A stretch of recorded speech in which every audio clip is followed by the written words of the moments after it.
Many years, Willie Mays broke in 1951. He played games here, has had great moments here. And Willie Mays' name has been much on our minds with the Giants special game the night after tomorrow coming up in Birmingham, Alabama, where Willie began his brilliant and fabled career at Rickwood Field with the old Birmingham Black Barons of the so-called Negro Leagues. But we are very sad now to relay this information that has just been released by the Giants, that the great Willie Mays has passed away. He passed away peacefully this afternoon at the age of 93. As the Giants come to bat here in the fifth inning with Jorge Soler, then Nick Ahmed and Yastrzemski. The Giants release said, "It is with great sadness that we announce that Giants legend and Hall of Famer Willie Mays passed away peacefully this afternoon." Michael Mays, Willie's son, quoted as saying, "My father has passed away peacefully and among loved ones. I want to thank you all from the bottom of my broken heart." That one is off the inside. "For the unwavering love you have shown him over the years. You have been his life's blood." So over to first base goes Jorge Soler. The Giants get a leadoff man aboard here in the fifth inning. Greg Johnson, the Giants chairman, said, "Today we have lost a true legend. In the pantheon of baseball greats, Willie Mays' combination of tremendous talent, keen intellect, showmanship, and boundless joy set him apart. A 24-time All-Star. The Say Hey Kid was the ultimate forever Giant. He had a profound influence not only on the game of baseball, but on the fabric of America. He was an inspiration and a hero who will be forever remembered and deeply missed." Oh, baby. One day this day would come. But you didn't expect it to be yesterday. At 5:52 p.m., Giants, through their Twitter account, announced that Willie Mays had indeed left us peacefully in the afternoon. 93 years old. You heard John Miller, 1954 World Series champ, Hall of Famer, 12-time Gold Glove, 24-time All-Star, player of the decades in a decade full of nothing but absolute stars. Think about what he had to go through to get into the major leagues, what was going on in this country. Wasn't just a great baseball player, but a great human being. And it's the third one we've lost within the last month with Bill Walton and Jerry West, and now Willie Mays, which will cut a lot of us deeply here in San Francisco, in the Bay Area, what Willie Mays represented with the Giants brand for baseball, for black kids all around the world. Just a sad, sad day, and we're going to try to get through it and celebrate the life of the great Say Hey Kid, Willie Mays, who left this world yesterday at the age of 93. Good morning, everybody, and you know the drill already. YouTube, Twitch, Twitter, brought to you by First NorCal Credit Union. For a low rate auto loan, apply online or just ask for First NorCal financing at the dealer, the Xfinity Mobile text line. We love you as well. And Shaz guy, stayed up. I didn't get much sleep last night. I really didn't. I watched the Say Hey Doc once again. I looked through all the numbers. I looked through all the fun videos and just reminisced. And I never even met the guy. But when you grew up in the city and you grew up loving baseball, you knew who Willie Mays was, and you always tried to be like him. He was a hero. He was one of the first African-American superstars in this country, one of the first black faces we saw on television consistently. And what he represented, it was just tough to sleep. I guess, legends never die. He'll be around forever. But it's going to be very strange to know that every spring training where he would show up, he's not going to be there. He's not going to be there 2 days from now at Rickwood Field in Birmingham, Alabama, where he grew up and played. It's not going to be there. We got the news that he wasn't going to show up, and you kind of figured something was going on here. Something was going on with Willie. And it was, and he passed away peacefully. So it's just, we're getting older, and we're losing our heroes. We're losing our legends. And we're going to ask everybody at 888-957-9570 to come in, give their best Willie Mays story. If you ever met him, if you ran into him, if you seen him play, because we've never seen him play. And we know how great he is. Everybody wanted to be Willie Mays. That's how you know you're great. And he was to Michael Jordan. He was to Muhammad Ali. He was on that level. So we're not just losing a baseball player. We're losing an American icon who meant a lot to this country and meant a lot to this world, Shasky. It's going to be a tough morning. Yeah, there's no doubt. It's really well said, B. It's crazy how much of an impact he's got on this community. And, like, I know just from my love of the game, you were talking about how we never even saw him. I never saw him play. He was my dad's hero by far and away. I mean, it wasn't even close. Every time you guys saw my dad, he was wearing that same Willie Mays jersey he wore all the time, number 24. Every team he played on, he was number 24. It was his first hero. And, you know, seeing Barry Bonds, who was obviously the godson of Willie Mays, that was my hero. And that was my connection to the Giants baseball with my dad. And my dad passing away 6 months ago, and I'm not trying to make this about me, but that's my connection to Willie Mays is through my dad. And so this one hurts a lot. I got the text from you. I was on the field at West Sunset where I played thousands of practices with my dad. And you texted me, and I looked down at my watch, and I'm coaching a bunch of kids. I was like, you got to be kidding me. I stopped everybody. I brought them in.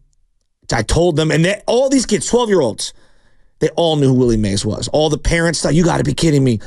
Kevin Schneider, who coached me, was on the other diamond all the way down. He stopped his practice. He came walking over. And like sports and my love of sports starts with my dad's love of Willie Mays. And it was passed down to me. And I'm getting emotional because, you know, I feel like a part of my dad was lost as well yesterday. My mom called me almost immediately after. She was shook up about it, you know. And that wasn't her goat. That was my dad's goat. And I just think about my parents and what Willie Mays, like my grandfather has been in this city his whole life. He's 90 years old, 5th generation San Franciscans. I am. My son's going to be a 6th generation San Franciscan. And my grandpa always tells stories about how he remembers when the Giants moved out here. And he always says, Joe, you don't understand. College sports was bigger than pro sports out here at the time, right? When the Giants came. Baseball was the biggest sport by far. And this was Joe DiMaggio's town. You had Dom playing for the Sox, and you had Joe playing for the Yankees, and he was the star. And coming out of World War II, everybody started to have televisions. There was a little bit of prosperity in America. And within 5 years of Jackie Robinson breaking the color barrier, boom, here comes Willie Mays. And at the advent of television, if you could afford it, you had a TV in the living room. It was 3 people. The Duke, Mickey Mantle, and Willie Mays in New York. And they were larger-than-life heroes. And I know, like, today we can't even comprehend it because, like, football. Norm Van Brocklin was the star in L.A., but football didn't resonate like it does now. Baseball was the number one sport. And so when the Giants moved west, they got a rock star, an absolute rock star. And so my grandfather talks about being on Market Street and wanting to look at the legend of Willie Mays drive through because you didn't have television. Like now you got Instagram and this and that, and you could see every at-bat. You didn't see none of those things. And so my dad's entire love of Willie Mays through his youth was through the radio. And I'm glad we played John Miller coming in. John Miller, I mean, that's what's our connection to the Giants baseball. It's through these broadcasters in our living room every single day. And so my dad and grandfather said that they didn't know what he played like because you didn't see it on television that often. Obviously, the catch is one of the most famous things. We'll get into it. I'm sorry I'm long-winded here, but like my dad said he first went to a game and he had visualized what he thought Willie Mays was. And then he went and saw him, and he was better than even he had imagined, you know? And it's crazy how the mind plays tricks on us like that. And I just think of all the basket catches playing ball with my dad. And my love of sports is directly correlated to my dad's love to Willie Mays. So this one was really, it hurts, man. I mean, you're talking about being a social and a cultural icon. I mean, what we see in the modern day with athletes on Instagram, everyone's got to get the bag, and I'm not mad at anybody. It's just the nature of where we're at. When you think of Willie Mays, B, what do you think of? You think of the hat up like this, smiling, high-fiving everybody, hunched over as he's about to rip one, him running the bases with pure joy. Every kid out there who loves ball even a little It's the joy of playing catch, doing the basket catch, right? Doing the Willie Mays, and then running the bases. And nobody ran the bases harder and better than Willie Mays. When you flip your hat off or when it flies off and you're running around, what does everyone say? Willie Mays. None of us saw him.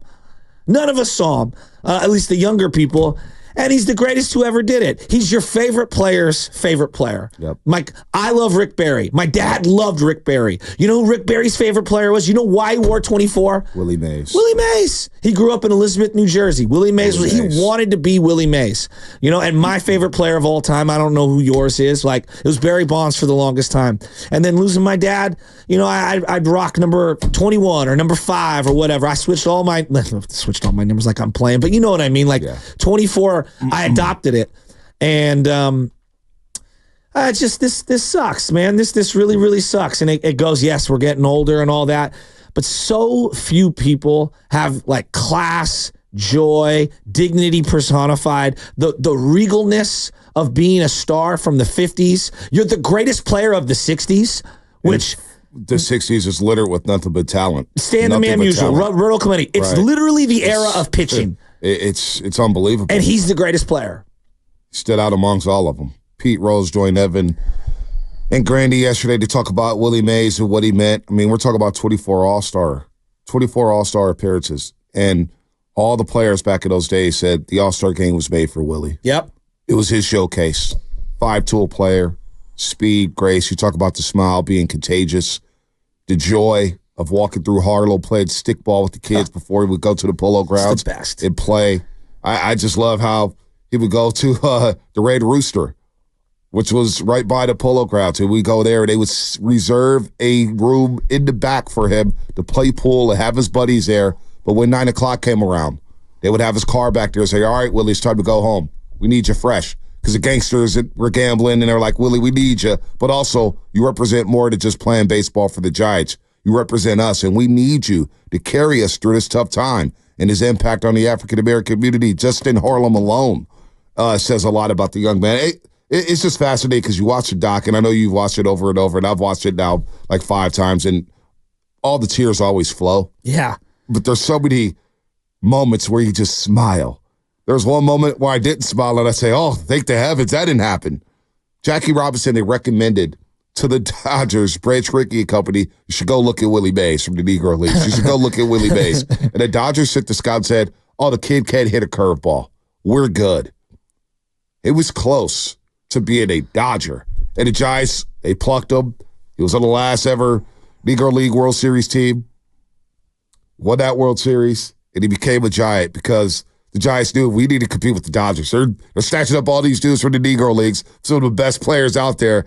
We got to keep up with this team, or we're going to get lost in the shuffle in New York City. And they pick up Willie Mays, and the rest is history. And shout out to Peter McGowan and Larry Baer. One of the first things they did when they bought the team. Absolutely. In 1993 was say, Willie, we're going to sign you to a lifetime deal with the San Francisco Giants, and you will forever be connected. When we throw events, when we honor people, we have the Willie Mack Award out here. We throw a number up there on the wall or up there left field, and we retire, whatever it is. Willie, you're going to be part of this organization. It's the best thing they could have done because a young kid like me got to know who Willie Mays was. Even though I didn't meet him, he was always around. And I knew that I could brag. When you're arguing with people about players with your franchise or whatnot, I got Willie Mays.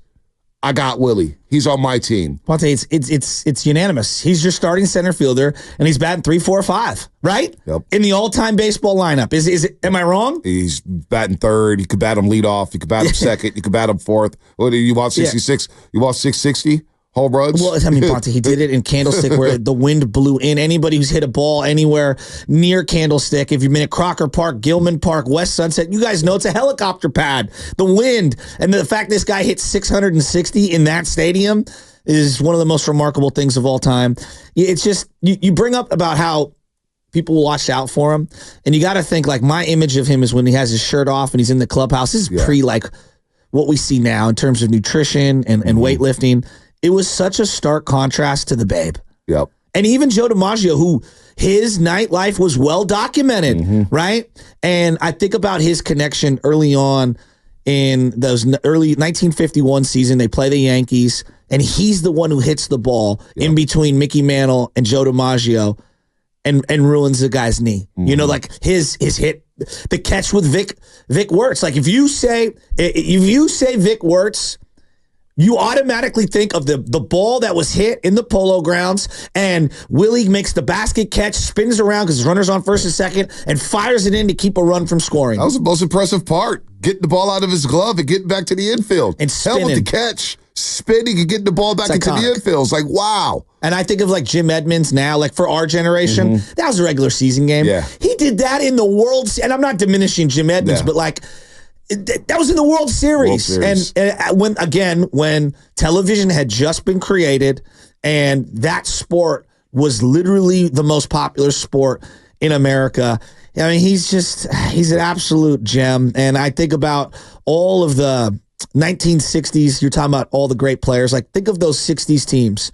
Willie McCovey. I'm talking about the Giants. Yeah. Juan Marichal, Orlando Cepeda. Yep.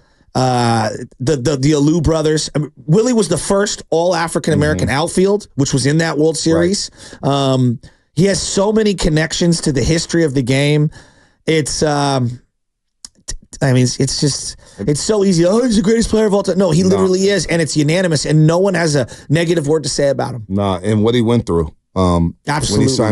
When he signed with the Giants, and he goes down to the minors, and he's becomes a member of the Trenton Giants, and you know, he gets heckled left and right in Maryland. What was it? Hagerstown, Maryland. And he said he heard names that he had never heard before because he had played in the Negro Leagues. And, you know, obviously it was all black crowds. Black folks wasn't allowed to go to Major League games. Obviously, black folks wasn't allowed to play in Major League Baseball. So, you know, it was our guy. We had black owners, you had black players, and it was great. The Negro Leagues had something going on there, and you know, Major League Baseball started plucking players without compensating the teams. That's another conversation. But he goes, plays with the Trenton Giants, and he goes on to Hagerstown, Maryland, and he talks about it. He goes, man, they called me so many names, but the mindset I had to keep was they could say whatever they want, but they can't touch me. And as long as they can't touch me, I'll be okay. I can deal with the noise. I'll get through it. And boy, did he get through it. To have one of the most iconic careers that we've ever seen in all of American sport. Basketball, football, boxing, horse racing. I mean, they put this guy on a pedestal. When you hear the OGs and you hear the historians, no matter what the sport is, they say, he was Muhammad Ali. He was Michael Jordan. He was on that level. He was our first African-American superstar, basically. You know, even more so than Jackie Robinson. And at some point, they started hating on Willie because he wouldn't speak up about the politics or whatnot. That wasn't Willie's lane, and he admitted that. And I loved him for that. It's like, look, man, I'm a baseball player. I do what I can for my community. And what he did for his community, whether it was playing for Birmingham and making $50 in a day, he made sure everybody ate. If Willie ate, you all ate. That's who he was. He was great with kids. And so, gosh, I wasn't expecting this one. I wasn't expecting this. You just never prepare for it. We're losing legends left and right. You always want to say you love you, but, you know, running into Renell the other day at Benihana's on Father's Day. And she was talking about the Rickwood game. She told, look, before it got announced, and I shared it with you, that Willie's not going to show up to Rickwood. He's not going to show up to the oldest baseball stadium in America. And she just kind of looked and said, you know, Willie's not doing too well. And I didn't take it I didn't think he was going to pass away on a Tuesday evening. But the fact that he couldn't make it to Rickwood, it's sad, man. It's really sad. And, you know, and there's so much I want to hear from people. I want to hear all the best stories because I just, again, I want to tap into the nostalgia of all of it. When I think of baseball now and how we're embracing all of the joy and the fun, I mean, Willie exemplified all of the purity and the joy and just playing for the love of the game. I know the eras were different and all that, but just the way, I mean, he's on deck with the shot heard around the world. His connection to the history of the game, as well as being the greatest player of all time, it's God. There's so I want to get into all of it. Him going 1 for 24 in his first 25 at bats, and he's sobbing at his locker. Leo DeRosa said, "Hey, dude, you're not going back to Minnesota to play with the Minnesota Millers in AAA. No, first home run off Warren Spahn. Warren Spahn, first pitch." After Leo DeRosa tells him, "Hey, you're not going nowhere. You're going to be my center fielder as long as I'm managing the Giants." And that he was. And he hits a home run off 4 spot the next game. There was an everyman quality about him because he wasn't 6'5", you know, and everybody wanted to run like Willie. I mean, it's just, let's keep talking about it. All right, more Willie Mays stuff. 888-957-9570. We celebrate the life and mourn over the death of Willie Mays, who passed away as the Giants sent out a message on Twitter /X yesterday about 5:52. Willie Mays has left this world at the age of 92.